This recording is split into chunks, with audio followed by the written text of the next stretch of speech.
Hello everyone, my guest today is Dan Greenberg. He's the CEO and co-founder of Sharethrough, a platform which powers in-feed native advertising for many of the world's largest publishers. Dan, are you ready to take us to the top? Yes, sir. All right, man. So tell us more about Sharethrough. What do you guys do and what's your business model? How do you monetize? Sure. Started the company actually almost 10 years ago before the word native advertising existed. And the original thesis for the company was that ads should fit in. So instead of ads being this foreign object that sits in the corner of a page, instead of ads being kind of this interruptive thing that forces attention, our thought from the very beginning was let's allow publishers, so like Rolling Stone and Time Inc. and Hearst and ABC News, Disney, folks like that, to monetize their sites on the web as respectfully and as modernly as Facebook does on Facebook or as Twitter does on Twitter.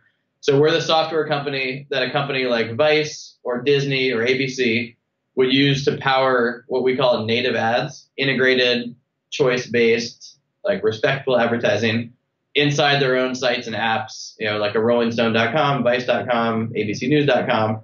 We're the software company that powers that for them. And Dan, is it true software or is it a combination SaaS plus cut of spend through your platform? Yeah, it's software and media. So we're the core software that they use to create and manage all of their native placements. So all the integrations, all the pages, all the designs, all the workflow rules. And you charge for that as a SaaS model or no, you give it away for free? We charge for that as a SaaS model. And then on top of that, we allow them to sell their inventory through a programmatic ecosystem. Programmatic advertising is like all the pipes that connect to each other. And so we act as the software that enables them to sell their media through the pipes. And as a result of that, then they pay us a rev share on revenue earned through that programmatic ecosystem. Revenue earned or like, well, I guess, so when you say earned, you mean the publishers are earning. Do you also work with the advertisers? So it would be kind of what they're paying through the platform or no? Yeah, two sides of the same coin. We go out to market and we activate demand. Both through direct sales, but also through content marketing and relationships and just events. And like our job in the ecosystem is to breathe life into this new ecosystem. And this type of advertising is new. It's not like new as of yesterday, but it's new in the course of time. Advertising that's been predicated on interruption has been like the baseline forever. So forever up until maybe 10 years ago. Advertising, especially digital advertising, was kind of the like Clockwork Orange, hold your eyes open, force you to watch this ad whether you like it or not. And the new normal doesn't start from that premise. The new normal starts from the premise of I'm going to earn attention. And if I have to earn attention, my creative strategy changes, my media strategy changes, my marketing and targeting strategy changes, like the whole thing changes. So our job, to your question, is to activate demand in the market, both with the media buyers, with the advertisers and marketers, with the product marketers, with the PR firms, with the creative agencies, and kind of everyone in between. And we didn't introduce James, but part of James' job is to help do that too. This is James. And James, you manage kind of everything, inbound content, PR, all that jazz. Yes, yeah, that's correct. So really like making a market. We invented... Yeah, Dan, sorry, before we get too far away though from my question, so you have a SaaS model and then a rev share model on both, obviously, publisher, advertiser, same marketplace. What's your average cut that you're taking on that spend? The SaaS model, we charge in a CPM. So in advertising land, a CPM is like cost per 1,000 impressions. And that CPM ranges from maybe 25 cents to 50 cent CPM for the use of the software to manage all of this stuff to the publisher side. And then on the rev share side, we don't disclose like exact rev shares per pub, but some are in like the low teens to some are in the maybe 20s or so. It's a new market. And so there's some variability based on like the type of partner and the depth of relationship and how much activation of demand we're doing in market. Yep. A lot of companies I've spoken to in this space. So Bill Wise was recently on the show and he talks about how he sees it very difficult for anyone to compete with Mediaocean because they're processing 146 billion in volume. So their ad tax is effectively way lower even than what you just quoted. How do you compete with these kinds of platforms that have much larger scale? Yeah, we don't compete at all with Mediaocean. Mediaocean, I think, is like an insertion orders system that agencies use to manage like workflows of orders and stuff. Maybe like a middleware thing. So yeah, I mean, we don't compete with them at all. I'm sure we partner with them. I don't actually know offhand. who we do compete with really is just the behemoths of Facebook and Google. Some people put Twitter and others in the same sentence, but Twitter pales in comparison in size to Google and Facebook and the ad ecosystem. So in reality, like, our competition is more existential competition for the future of the internet. That if the internet survives as a www.com ecosystem of sites and apps and editorial content and journalism and news and magazines and publishers on the web, there's an ecosystem for software companies to play in that. The Facebook Google industrial complex doesn't necessarily want that same internet to exist in the current form. It may be more about Facebook apps on Facebook, or maybe more about Google AMP pages. AMP is that fast in feed, or whatever you want to call it, like in search results, where it stays on Google instead of going to a publisher site. So when I think about competition and kind of like the future from that standpoint, I'm thinking about protecting the web, and I'm thinking about defending journalism and defending the independent web, and making sure that that world can survive and sustain this chaos. Yeah, sure. Yeah, Dan, I think we've kind of had a theme of these kinds of folks coming on, and it's very clear, like, that is the message. It is a duopoly, and we exist to give people an alternative option besides Facebook and Google. So tell me more of your backstory. When did you launch the company? Sure. Yeah. So started in 2008. The quick story. Hell of a year to launch a company.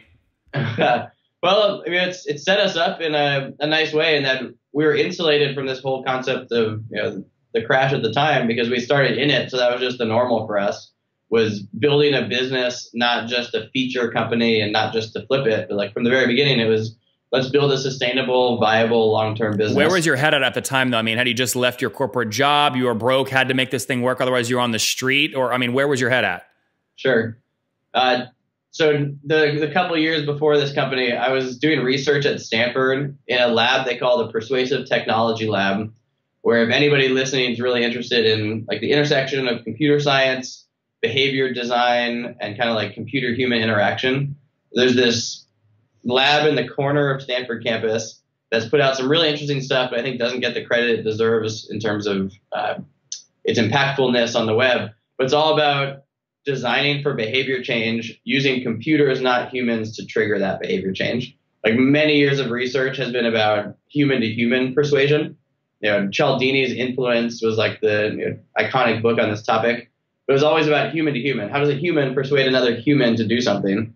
And so the research I was doing in this lab was, how do you replace one of those humans with a computer and use a computer to trigger behavior change? So, long story of what we discovered and what came out of it, and that's a whole different topic. The guy who runs the lab, his name is BJ Fogg. He was a mentor to me, continues to be a friend, really interesting dude. But one of the insights that came out of it was that you can design for behavior change at scale. So it's not just like one computer convincing one person to do something. You can design for behavior change at scale.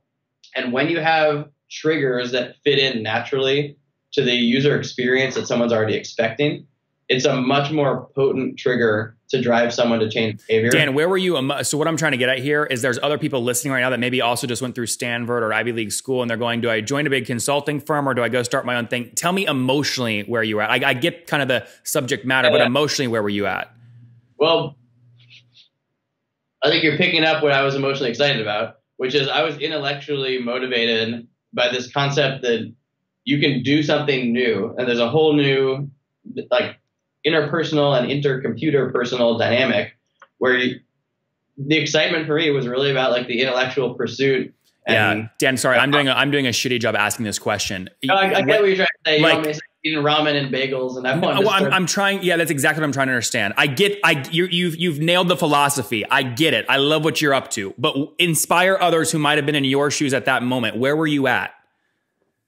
Where was I at? So I was 22, 21. I had dabbled in a few different like early startups. I started a company as my sophomore year that we tried and failed. I started a company junior year that sort of succeeded and spun into its own thing.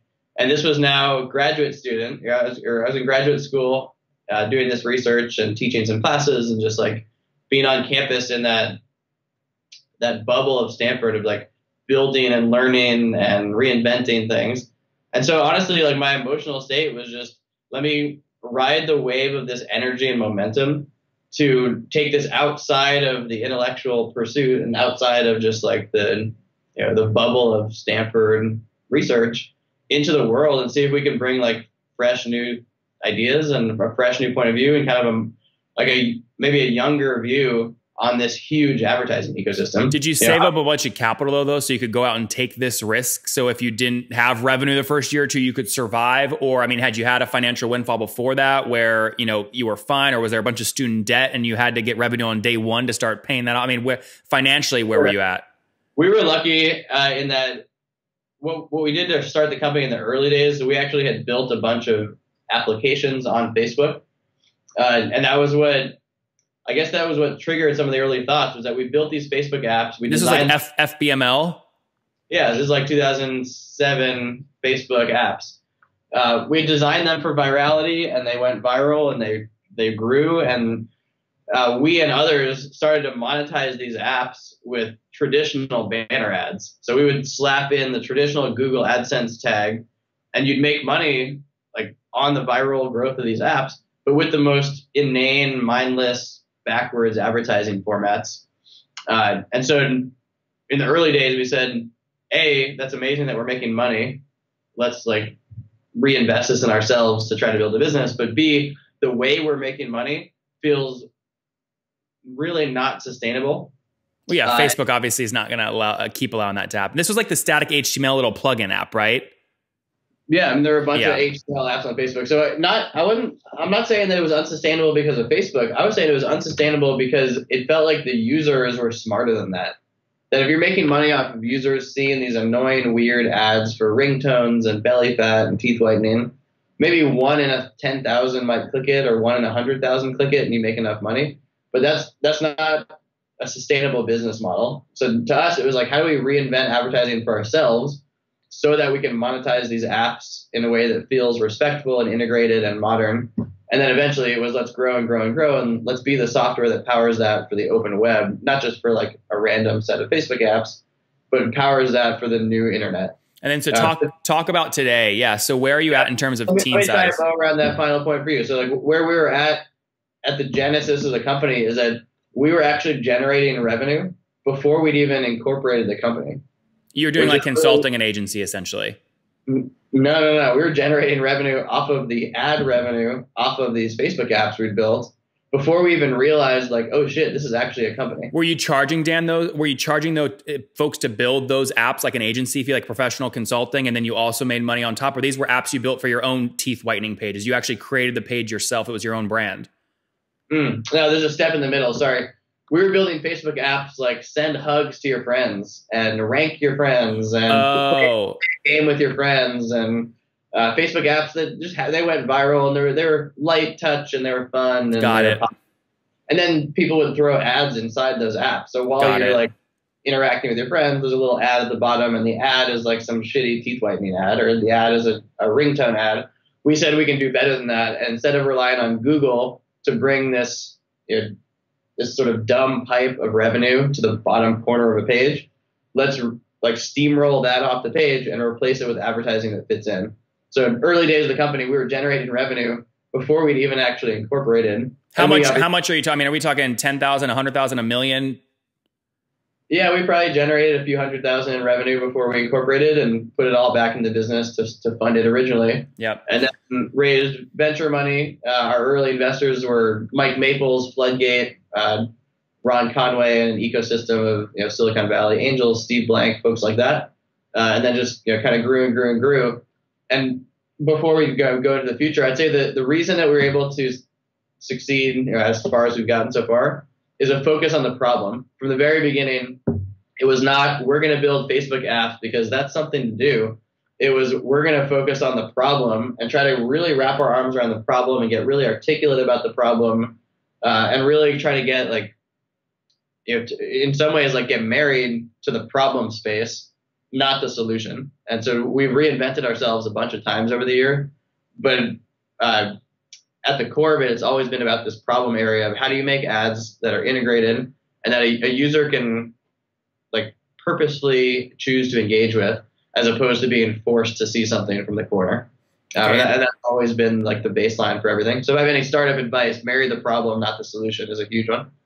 So Dan, we're running out of time here. So last few kind of questions here before we wrap up with the famous five. Where are you at today in terms of team size? And you mentioned obviously early funding. What are you at today in terms of how much you've raised? Sure. Company is about 200 people now. Offices around the country, including in Austin, where you are. We've got headquarters in San Francisco, a bunch of people in New York, London, LA, Detroit, Chicago, Japan, probably somewhere else I'm forgetting. We've raised about $30 million in capital. We have been growing a ton. What does that mean? Are you talking like 100% year over year or 10%, 50? This year, we'll probably do about 250 million in gross ad spend through our pipes. So in terms of buyers buying native ads through Sharethrough, either directly to the pub or through a private marketplace or through the exchange or through other channels, it's probably about 250 million, up from like 140 or so last year. That's great. And you mentioned on the, you obviously take a rev share. The range you gave me was, like above 10%, or even obviously I'm sure some of those are a little bit more based off relationships, but it's fair to say you guys are doing more than 25 million a year in revenue, correct? Yes. Great. So good growth, healthy. Tell me real quick, marketplace stuff. So how many customers are you working with, both on the publisher side and the advertiser side? I don't know offhand. Do you know numbers of what publishers? It's probably 1,200 publishers, or 1,200 sites, I guess. In terms of advertisers, hundreds of advertisers, probably not thousands, but hundreds. Okay. The advertisers we work with are like big brands, Coke and Nike and Nestle and Walmart and Target and folks like that. And then the publisher side is like the Rolling Stone and People.com and Us Magazine and sort of the ecosystem of journalism and publishers that's underserved by Facebook and Google, but is incredibly important to like the future of the internet and the future of humanity, that journalism survives and editorial content survives. So are you sitting there just like licking your chops when the election happens and everyone kind of blames Facebook for fake news and you're going, yeah, that's because their incentive structure is perverse. It's messed up. We got to change it. Yeah, I mean, we're aligned with the publisher, and Facebook didn't intend for fake news to happen. But Facebook definitely needs to take some responsibility, and I think they have, both because they're forced, but also because I do truly believe Facebook doesn't intend for these negative externalities to happen, and that Facebook's existence has created a bunch of incredible opportunities in the world by reducing friction and connecting people and all the stuff that they espouse. But then the inverse is also true, that by reducing that friction and connecting people, you also create a bunch of negative externalities. And one of the groups, I guess, that are hurt by that are editorial publishers. In some ways, folks like you too, who are trying to make a business, make a living running a business off of creating content. Dan, I just use this as an excuse to beat the hell out of CEOs. I mean, I have my own software company on the side, but I get your point, man. It's something. The reason I had my booking team book a bunch of folks like you on the show is because this is a very large problem, and it's interesting to me. There's not a clear third place, and I'm curious, like how someone scales to a $50 billion company in this space if you're not Facebook or Google. Like, can a company like you do that? Time will tell. What's the interesting point to me is, by the time someone does build a $50 billion revenue ad business in parallel to Facebook and Google, will it even be on the internet? Yeah. Or will it be beyond? I'm calling you through Skype on a laptop computer connected to a browser, and I don't know if that exists 15 years from now. It's something totally different that we haven't thought of yet, or we have thought of and are giving credit for. But especially in our world, we live and breathe publishers. 80% of our business happens here. 80% of the traffic for a publisher happens here on the phone. 80% of the feed is scrolling through. It's that thumb scroll through the feed nonstop.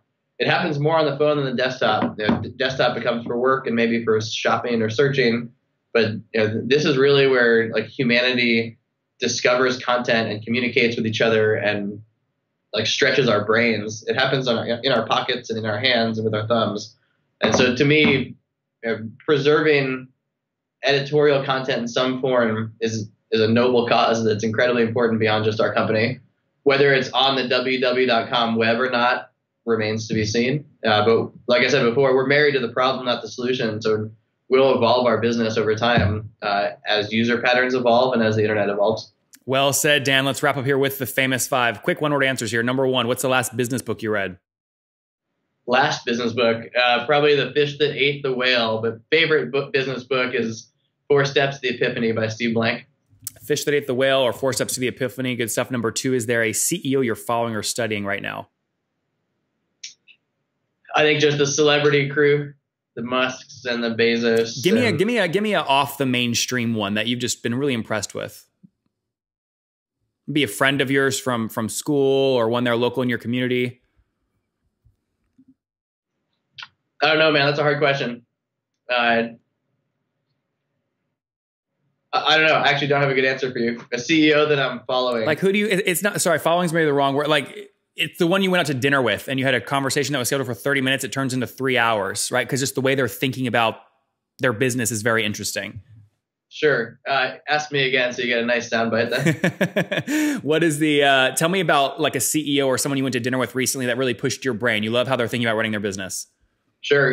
Good friend and angel investor in our company and like continued mentor over the course of the past 10 years has been a guy named Oren Hoffman, who's hyper connected, thinks really deliberately, and is just a good guy. He ran a company called LiveRamp that just got sold last year. Just started a new company also in the data space, but I just like the way he thinks, and he's definitely always been an inspiration to me. Number three, what's your favorite online tool for building a business?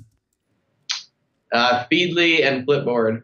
Feedly and Flipboard, good. Stay connected to the news of your world. Number four, how many hours of sleep do you get every night? Well, I just had a baby, but I will humble brag and say I do definitely get 8 hours of sleep a night. That's good. And so what's the situation? Married, 1 kiddo or more? Married, 1 kid, and he just likes to sleep. All right. And how old are you? I'm 32. 32. Last question, Dan. Take us back 12 years. What do you wish your 20-year-old self knew? I would tell myself to go faster.